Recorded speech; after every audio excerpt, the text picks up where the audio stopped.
Sa buhay natin, mayroong isang mamahalin sasambahin.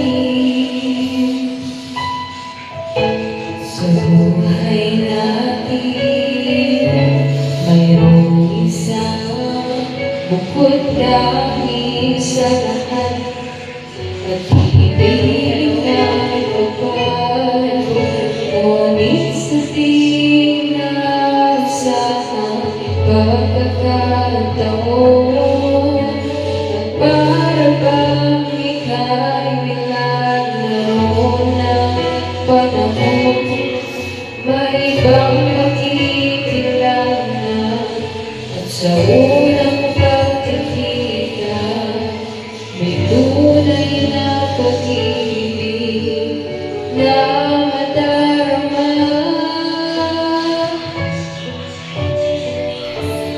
Dahil ba hindi ka na kilala na ako'y malaya ka at hindi ngayon ang puso ko'y may kapiling na. Bakit ba hindi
pag may heartburn at acid reflux, huwag ka nila sa